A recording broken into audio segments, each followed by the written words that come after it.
আসসালামু আলাইকুম। এটিএন বাংলা সংবাদে সবাইকে স্বাগত জানাচ্ছি। আমি নাইম ফাথুম মুবিন। শুরুতে বিআরবি কেবলস সংবাদ শিরোনাম।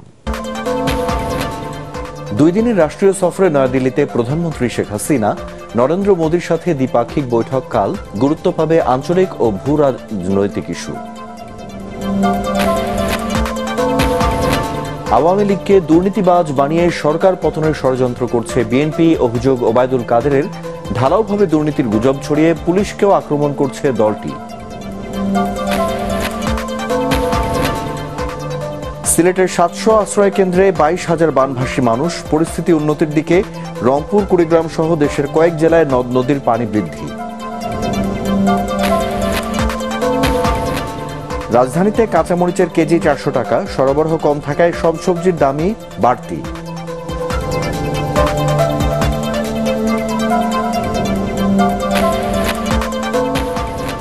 এবং ফিরতি প্রথম হজ ফ্লাইট ঢাকায়। আজ ফিরবেন 4,000 যাত্রী। ব্যবস্থাপনায় খুশি হাজিরা।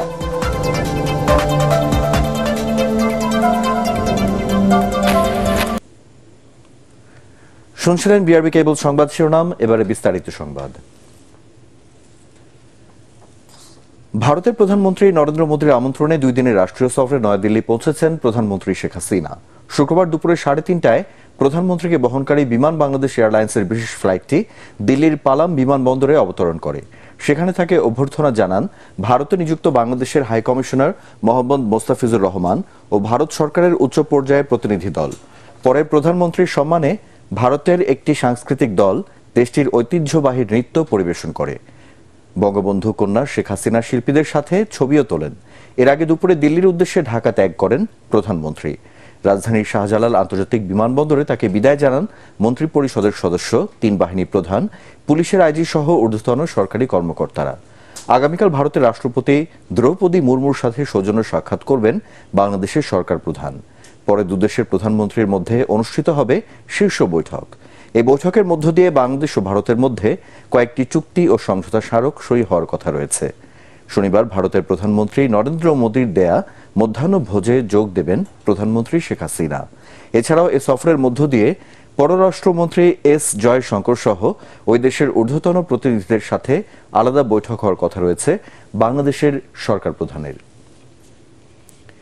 শেখ হাসিনা ও নরেন্দ্র মোদীর বৈঠকে দ্বিপাক্ষিক বিষয়ের চেয়ে বেশি গুরুত্ব পেতে পারে আঞ্চলিক ও ভূ রাজনৈতিক ইস্যু, এমন অভিমত জানিয়ে কূটনৈতিক বিশ্লেষকরা বলছেন নতুন মেয়াদে দায়িত্ব নিয়ে দুদেশের সম্পর্ককে ভিন্ন মাত্রা দিতে পারেন এই 2 শীর্ষ নেতা।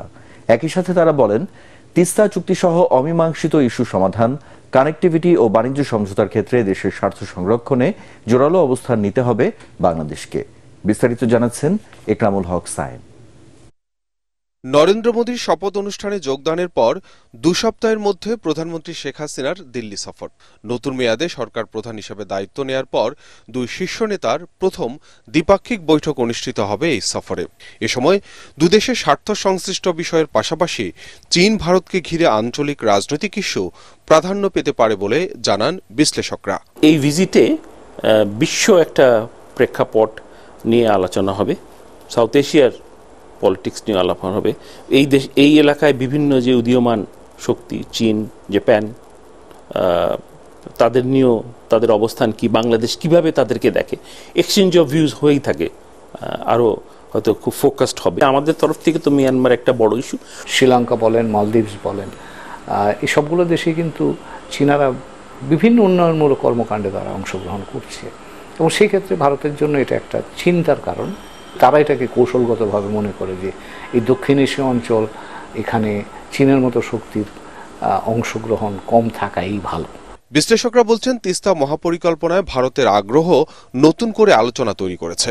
যদিও এরই মধ্যে চীনের ঋণ নিয়ে তিস্তা প্রকল্প বাস্তবায়নে আগ্রহ জানিয়েছে বাংলাদেশ। বড় প্রকল্প বাস্তবায়ন করতে গেলে এখন ভারতও যদি চায়, চীনও যদি চায়, তাহলে আমাকে তো সিদ্ধান্ত নিতে হবে যে আমরা কার সক্ষমতা আছে এই ধরনের বড় প্রকল্প বাস্তবায়ন, সেটাও আমাকে চিন্তা করতে রাখতে হবে। প্রধানমন্ত্রী শেখ হাসিনার এবারের সফরেও তিস্তা চুক্তির আলো দেখার সম্ভাবনা ক্ষীণ। তবে আন্তঃসীমান্ত সংযোগ, বিনিয়োগ, মোংলা বন্দরের ব্যবস্থাপনা ও বিদ্যুৎ বাণিজ্য সহ বেশ কয়েকটি বিষয় হতে পারে সমঝোতা ও চুক্তি।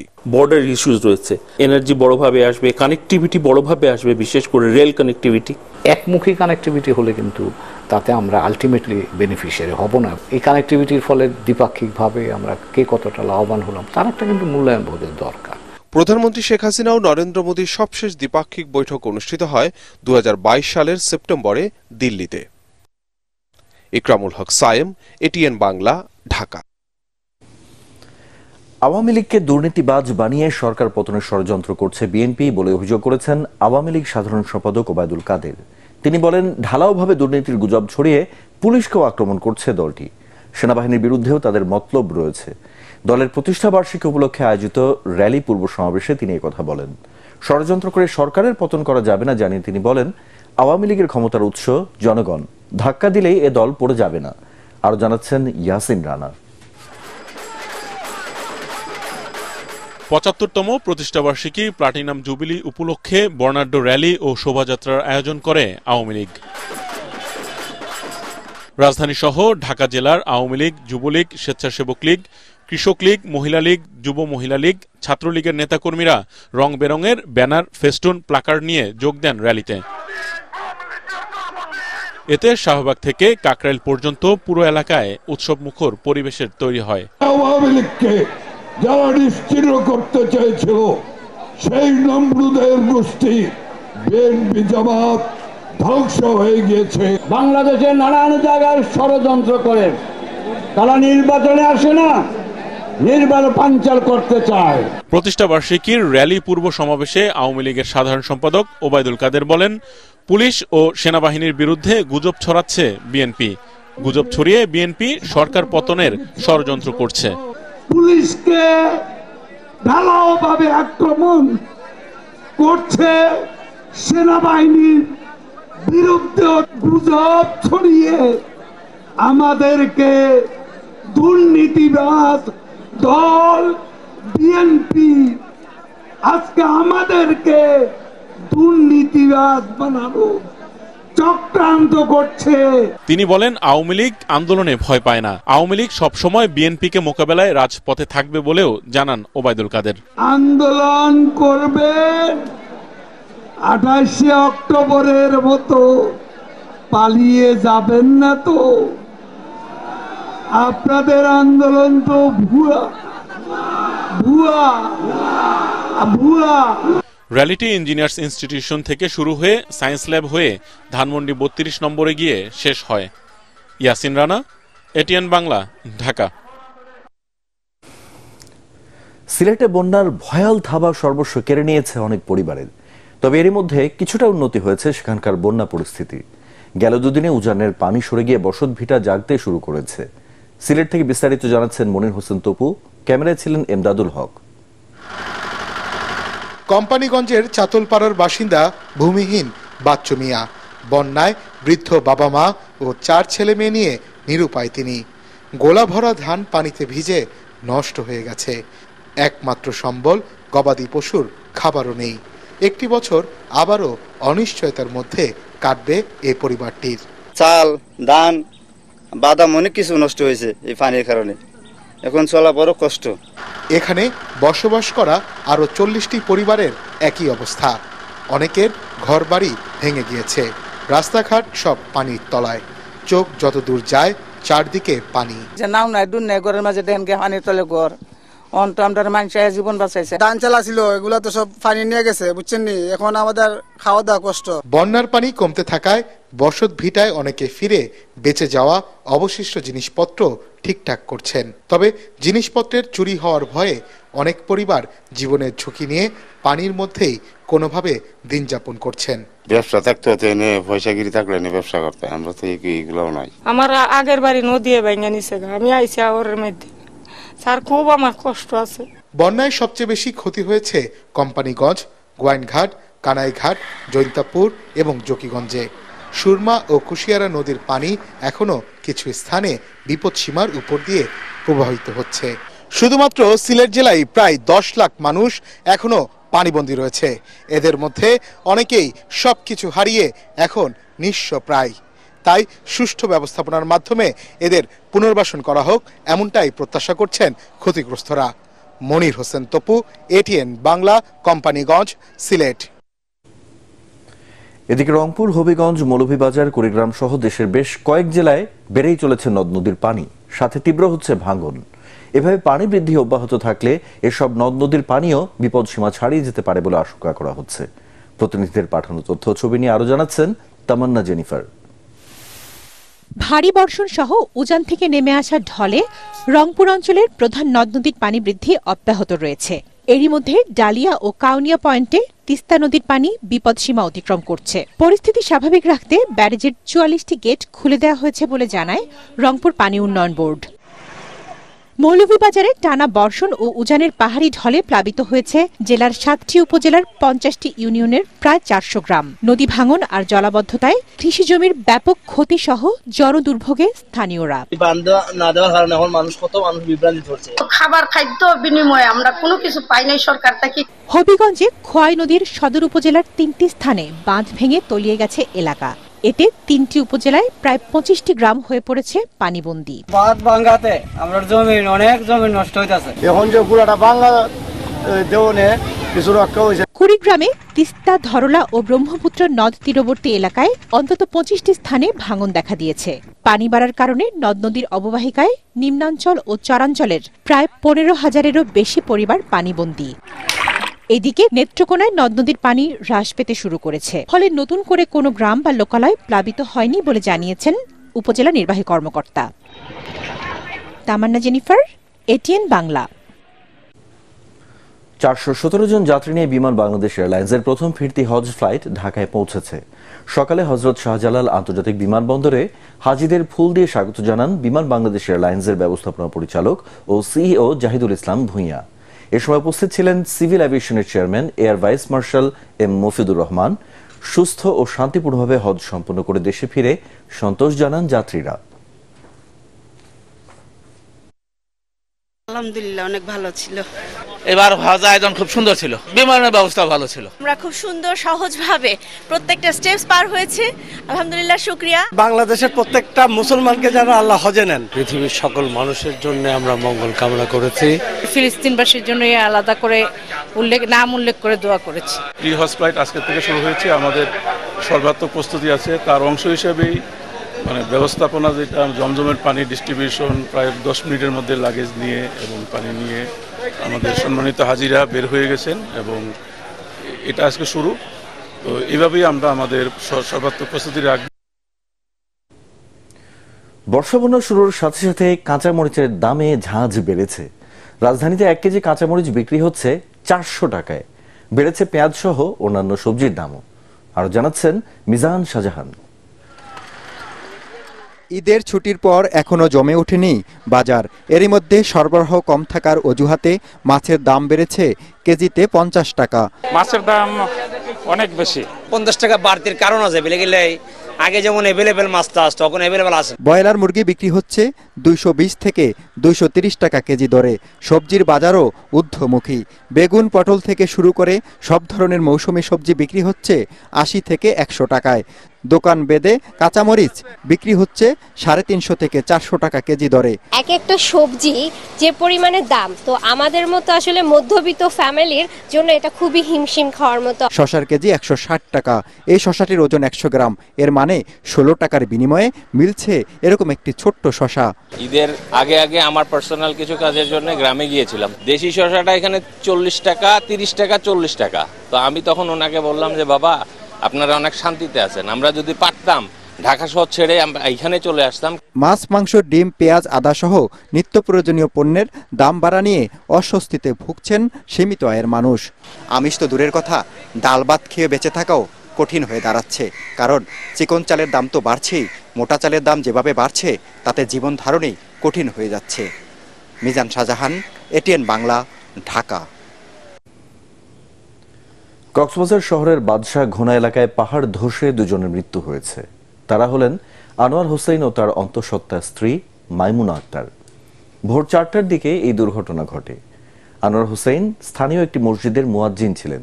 স্থানীয়রা জানান, পাহাড়ের পাদদেশে তারা বসবাস করতেন। রাতে ভারী বৃষ্টিতে পাহাড়টি ধসে পড়লে মাটি চাপা পড়ে স্বামী স্ত্রীর মৃত্যু হয়। সকালে কক্সবাজার সদর উপজেলার নির্বাহী কর্মকর্তা ফারজানা রহমান ঘটনাস্থল পরিদর্শন করেন। এ সময় তিনি জানান, পাহাড়ের পাদদেশে ঝুঁকিপূর্ণ বসতি থেকে লোকজনকে সরিয়ে নেওয়ার কাজ চলছে। আপনারা জানেন যে গত 3 দিন ধরে ভারী বর্ষণ হচ্ছে। সিপিবি টিম এবং ফায়ার ব্রিগেড টিম এখানে আসছে এবং আশেপাশে যেহেতু একটি ঘটনা ঘটে গেছে এবং পরবর্তীতে যেন আর কোনো ঘটনার পুনরাবৃত্তি না ঘটে। জাতির পিতার প্রতিকৃতিতে শ্রদ্ধা জানিয়েছেন সেনাবাহিনী প্রধান জেনারেল এস.এম. শফিউদ্দিন আহমেদ। রাজধানী ধানমন্ডি 32 নম্বরের বঙ্গবন্ধু স্মৃতি জাদুঘরে জাতির পিতা বঙ্গবন্ধু শেখ মুজিবুর রহমানের প্রতিকৃতিতে পুষ্পস্তবক অর্পণের মাধ্যমে শ্রদ্ধা নিবেদন করেন তিনি। পরে সেনাবাহিনী প্রধান জাতির পিতা এবং তার পরিবারের সদস্য সহ 1975 সালের 15 আগস্ট শাহাদাত বরণকারী সকলের রুহের মাগফিরাত কামনায় দোয়া করেন। এ সময় সেনা সদরের ঊর্ধ্বতন সামরিক কর্মকর্তারা উপস্থিত ছিলেন।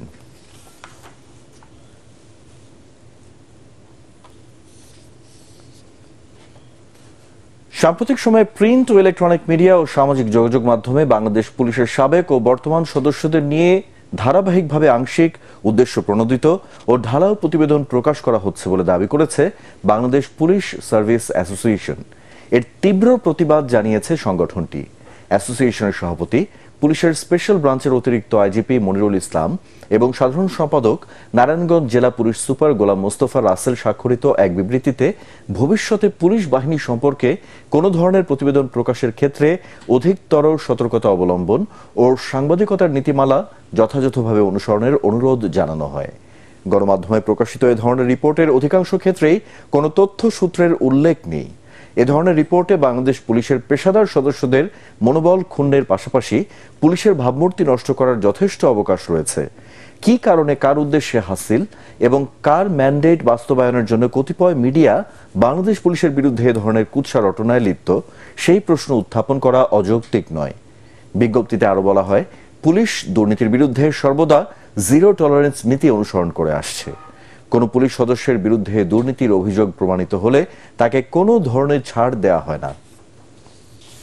ভারত সফরে গিয়ে দিল্লির কাছ থেকে তিস্তার পানির ন্যায্য হিস্সা এবং অমীমাংসিত ইস্যুগুলোতে এবার সফলতা আদায় করে আসতে না পারলে জনগণ প্রধানমন্ত্রীকে কোনো ছাড় দেবে না বলে মন্তব্য করেছেন বিএনপি চেয়ারপারসনের উপদেষ্টা জয়নুল আবেদিন ফারুক।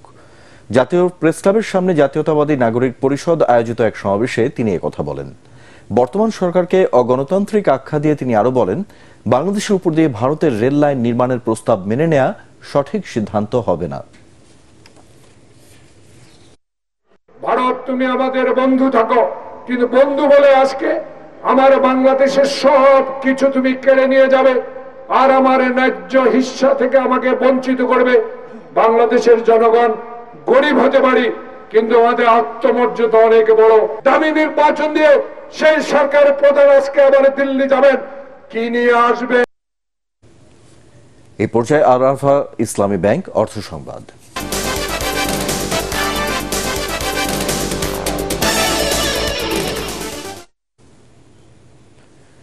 সন্ত্রাসী হামলার আতঙ্কে 2 বছর ধরে পর্যটক শূন্য দেশের সবচেয়ে আকর্ষণীয় পাহাড়ি জেলা বান্দরবান।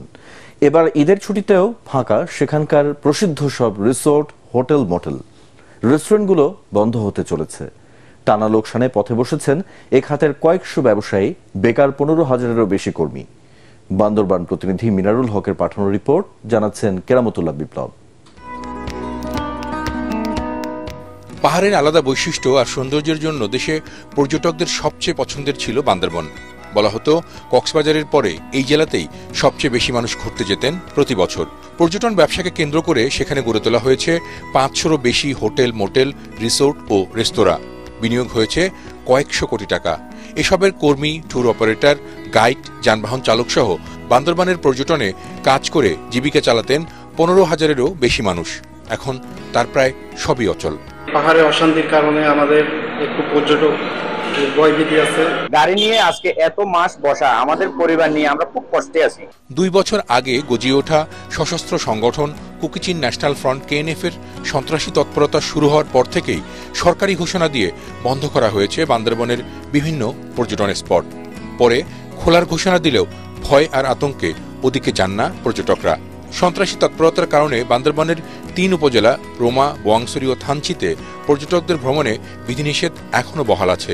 তাই ঈদের লম্বা ছুটিতেও কোনো পর্যটক নেই সেখানকার হোটেল মোটেলে। পর্যটকদের আমি অনুরোধ করব বান্দরবানে আসুন, পর্যটনের যে পর্যটন স্পটগুলো আছে সেগুলো ভিজিট করুন, যেখানে অভিযানগুলো চলছে সেই পথগুলো একটু এড়িয়ে চলবেন, তাহলেই হবে। Bureau report, ATN Bangla. এবারে আন্তর্জাতিক সংবাদ।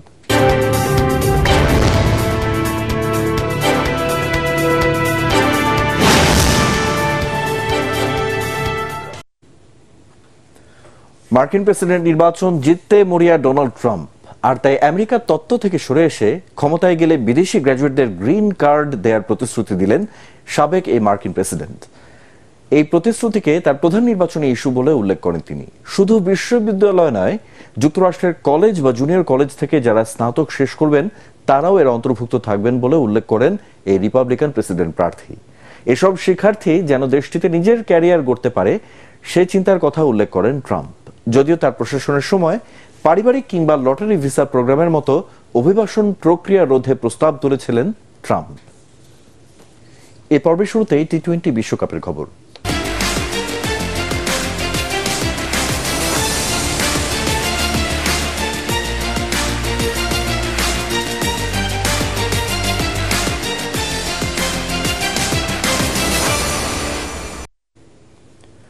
ব্রিস্টিয়ানে অস্ট্রেলিয়ার কাছে 28 রানে হেরে টি-20 বিশ্বকাপে সুপার 8 পর্ব শুরু করল বাংলাদেশ। ওয়েস্ট ইন্ডিজের অ্যান্টিগুয়ায় প্রথমে ব্যাট করে 8 উইকেটে 140 রান তোলে টাইগাররা। জবাবে অস্ট্রেলিয়া 2 উইকেটে 100 রান তোলার পর বৃষ্টিতে আর খেলায় মাঠে গড়ায়নি। পরে ব্রিস্টিয়ানে অজিদের জয়ী ঘোষণা করা হয় ম্যাচ সেরা হ্যাট্রিক ম্যান প্যাট কামিন্স। পরাগারমানের রিপোর্ট। প্যাট কামিন্সের হ্যাট্রিকে অস্ট্রেলিয়াকে চ্যালেঞ্জ জানানো গেল না। পরে অজি ব্যাটারদের সঙ্গে বৃষ্টি যোগ দিয়ে ম্যাচটি শেষ করে দেয়। তাতে টি-20 বিশ্বকাপে সুপার 8-এ নিজেদের প্রথম ম্যাচে বৃষ্টি আইনে অজিদের কাছে হার বাংলাদেশের। বৃষ্টির আনাগোনা দেখে 141 রানের টার্গেটে নেমে দ্রুত গতিতে রান তুলতে থাকেন অস্ট্রেলিয়ার 2 ওপেনার ডেভিড ওয়ার্নার ও ট্রাভিস হেড। পাওয়ার প্লেতেই দলের স্কোরে যোগ 59 রান। এরপর বৃষ্টির হানায় খেলা থেমে যায়।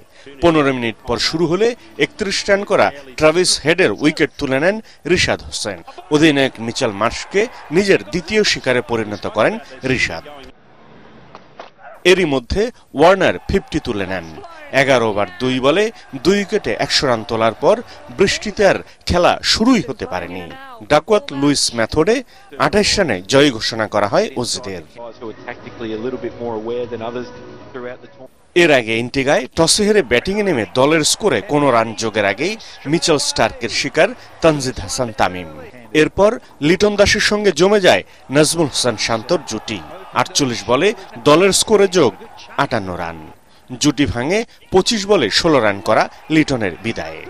এরপর বাংলাদেশের উপর দিয়ে ঝড় বইয়ে দেন অজি বোলাররা।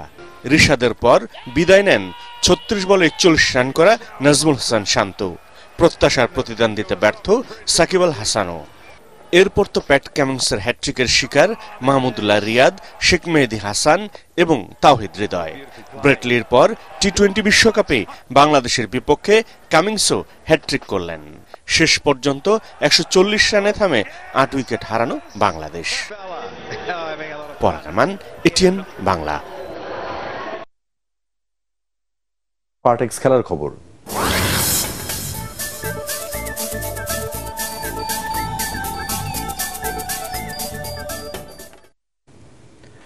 কানাডাকে 2-0 গোলে হারিয়ে কোপা আমেরিকা কাপ ফুটবলের শুভ সূচনা করেছে আর্জেন্টিনা। তবে কোপা আমেরিকার উদ্বোধনী ম্যাচ জয় দিয়ে শুরু করলেও গোল পাননি আর্জেন্টিনার অধিনায়ক লিওনেল মেসি।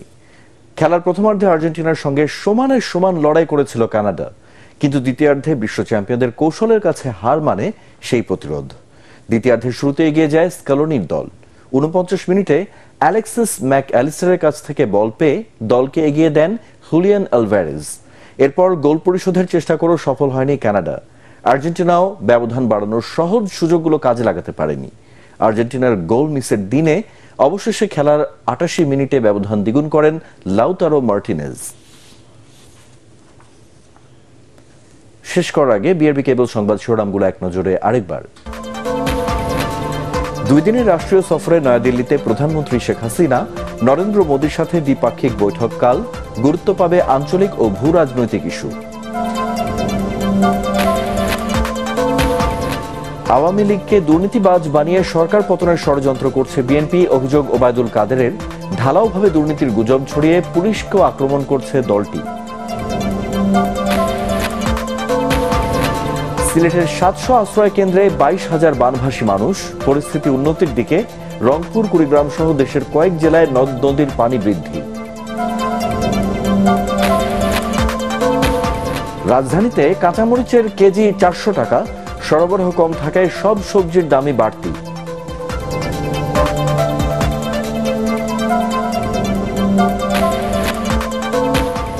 এবং ফিরতি প্রথম হজ ফ্লাইট ঢাকায়।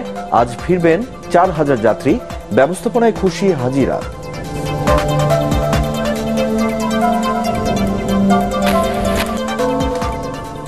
পরবর্তী সংবাদ দেখার আমন্ত্রণ জানিয়ে এখনকার মতো শেষ করছি। এটিএন বাংলা সংবাদ ইউটিউবে দেখতে ব্রাউজ করুন youtube/ATN Bangla News। ধন্যবাদ।